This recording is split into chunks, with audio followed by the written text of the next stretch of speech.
I would like to introduce our Caddo descendant who's here to represent the Caddo.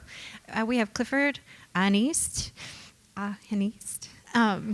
Sipes, and he's the coordinator of training and technical assistance for the University of Oklahoma, educational training, evaluation, assessment, and measurement at the College of Continuing Education. He's also the coordinator of youth involvement and trainer for the National Center on the Sexual Behavior of Youth under the Center for Child Abuse and Neglect at the University of Oklahoma Health Sciences Center. So he specializes in training crisis intervention, crisis responses, de-escalation to law enforcement and military, and topics related to children and youth mental health, suicide prevention, postvention, and problematic sexual behavior. He's an expert in youth voice and focuses on youth voice leading policy changes at best practices. And Clifford is also the creator, advisor, and facilitator of several youth advisories, the latest being Our Voice, a student organization that advocates for the mental and emotional well-being for students on the Norman OU campus. The other being the Youth Partnership Board, a youth advisory that is dedicated to improving juvenile justice interventions of youth with illegal sexual behaviors. Ah-in-nist is Cheyenne and Caddo with family ties to both Oklahoma and Montana. So you can see this ties in really well with our next section with Noreen Starr. And we're so grateful to have you and hear your words. So thank you for being here.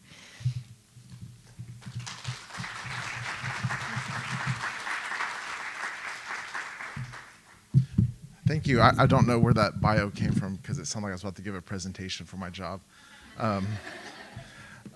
So I'm going to say a few things before I dive into what I want to say. The first one is on the agenda, it says that lunch is right now. And growing up, going to Stomp Dance on the Caddo grounds, they would serve dinner and then they'd come up and say the prayer. And those prayers would last 45 minutes and an hour. And so we're going to do this that way. So I'm very grateful to be here. I'm very grateful to talk about this. I was invited to come here today to speak about Prominent Man, who is the one Caddo captive that was here. But I'm also a descendant of two other Cheyenne captives that were here. So I'm going to introduce myself and do my lineage, but before then I'd like to honor and to acknowledge the other tribes that are here, the first one being the Comanches. There's a quick story of, there was a young man who I believe was Mexican, who was taken in and adopted by the Comanche tribe. And then somehow he ended up with the Southern Cheyennes.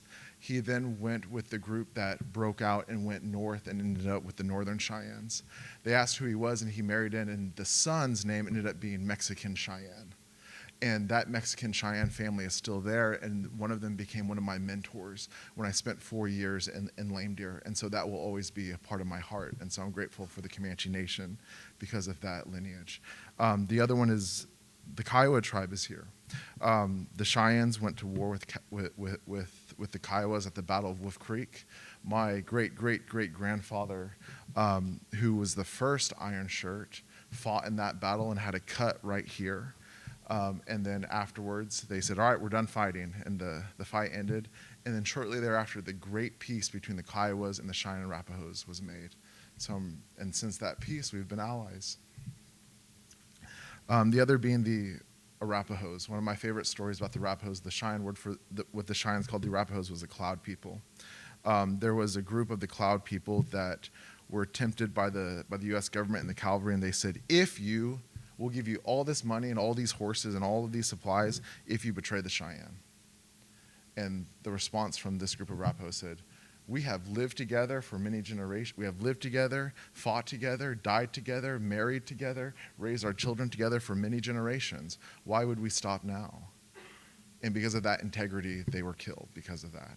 And so I will always remember that, and I want to honor and to acknowledge those things. Now, I want to say for the Caddo side, I'm here to share a story about that. It was mentioned earlier that some people fought and all those things. Before contact, Oklahoma was Caddo land. Today, it's still Caddo land. And on behalf of the Caddos, everyone is welcome to be here.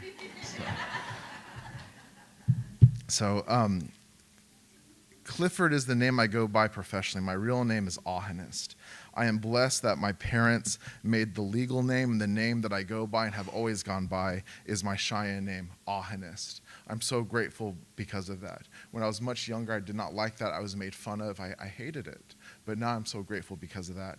I'd like to give my lineage on my Cheyenne side first. So my name is Anhos, which translates to red-tailed hawk, which would mean the color red of thunder, the creator, which could be the thunderbird, which is the red-tailed hawk. I'm the son of Chief John L. Sipes Jr., who his name was also Anhos, and he was the fifth.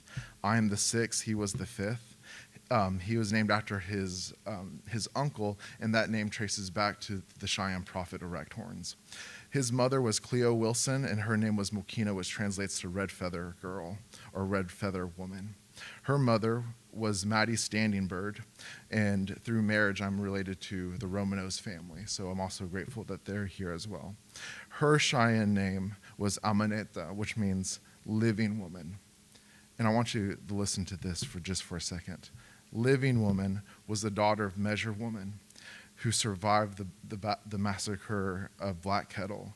She was shot in the hip, and her father was Medicine Water, who was held captive at Fort Marion. Her mother is Mookie, which translates to Buffalo Calf Woman, who was held captive at Fort Marion. And they chose to name their daughter and granddaughter Living Woman. Survived massacres, survived battles, and they chose the name Living Woman to be full of life. Medicine Waters, his father is Motameyamut, which translates to comes out new, and his mother was Killer Woman. I'm so grateful that I get to be able to do that and to share that. I'm grateful that that's the line that I come from on my Cheyenne side.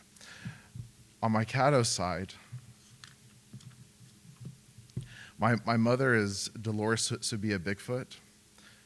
Her mother is Pauline Subia Dunlap. Her mother is Julie Edge. Julie Edge was the daughter of Pauline Washington. Pauline Washington was the daughter of Joe Washington. Joe Washington is the son of Caddo George Washington. Caddo George Washington was, what we believe, the brother of Prominent Man who was held captive at Fort Marion. Julie Washington and Pauline Washington called Prominent Man grandfather. And so that's who I am. That's my connection to this.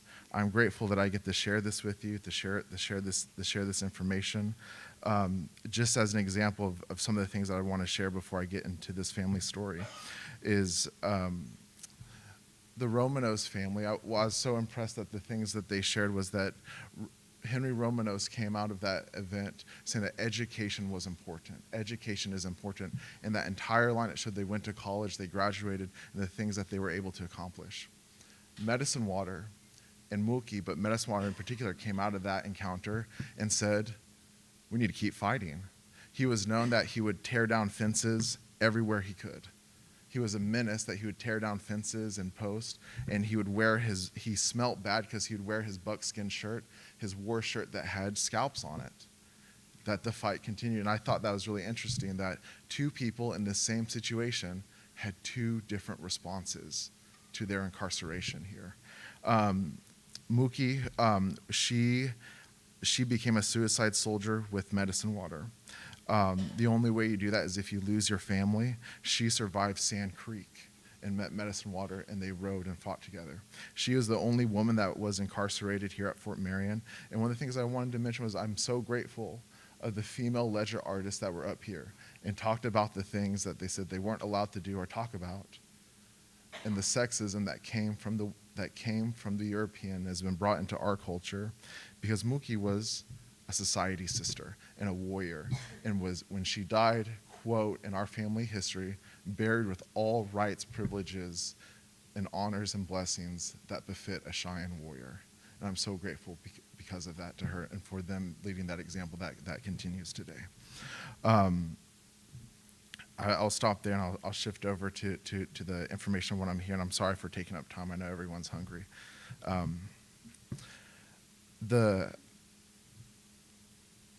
I believe that the most important people in this room are Noreen's granddaughter and the young man that was sitting up here, because they're the youngest descendants in here.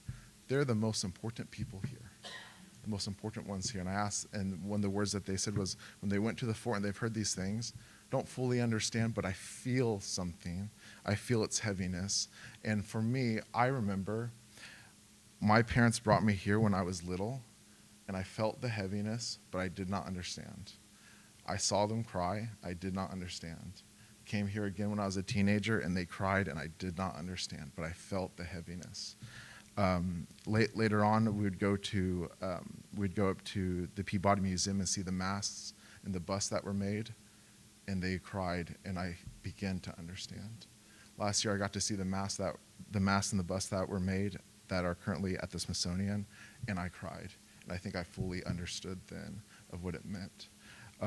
And so with that in mind, I'm so grateful that these young people are here, that these young descendants who are younger than me, they're the most important ones in the room. And I'm glad you feel that. And over time, the understanding will come, but you are the most important people in the room. So here's the information I'd like to share with you.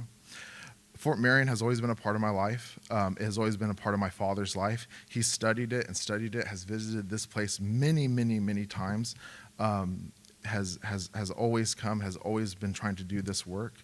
So I was grateful to grow up around it. As I said, I did not know before. In 2007, we were invited to go up to the Peabody Museum at Harvard and see the masts and see the busts that were made, see the masts that were made of them. But the context behind the story, and this is the family story I wish to share with you.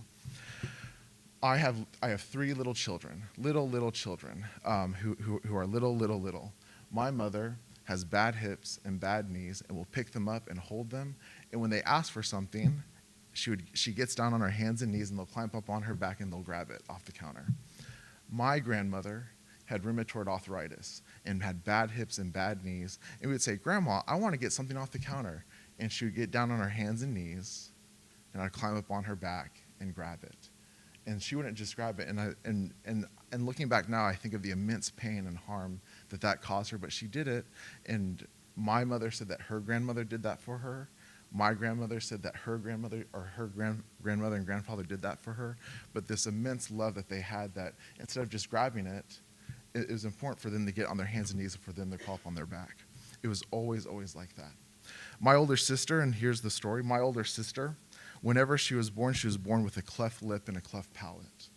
And whenever my mother took her to see her grandmother, Julie Edge, Julie's response was, oh, she's perfect, she's beautiful, we absolutely love her, there's nothing wrong with her. And they took her around to all the elders and they kissed her and they loved her. They said, she's perfect, she's beautiful, there's nothing wrong with her. Then my mother had to take her to take her to the hospital to start having surgeries to get the cleft palate and cleft lip repaired. And the response from this grandmother said, why? There's nothing wrong with her. There's nothing wrong with her. Why? You don't need to do this. There's nothing wrong. And became very, very, very upset. During this process, the part of this story which I think is important to tell is that my mother put my sister in her car seat in the bedroom, was getting the car ready, and as she was walking out, she left my sister alone in the back bedroom, and the grandmother goes, why'd you leave that baby alone? The spirits are going to think that you don't want her, and they're going to come back and get her. You don't leave babies alone. And so my mother went back and picked her up and was just crying, putting the car away. But she was very adamant that there's nothing wrong with this grandchild. And they were all that way. Later on, years later, after Julie Edge had returned to her people and had gone back into the earth, in 2007, the first time we got to see the masks, we got to see them, and it was jarring, it was painful, but we went to go see the Caddo. And what we saw on him was he had a cleft lip and a cleft palate. And when he returned from Fort Marion, guess who was a little girl in the home where he was? Guess who called him grandfather? Julie Edge called him grandfather.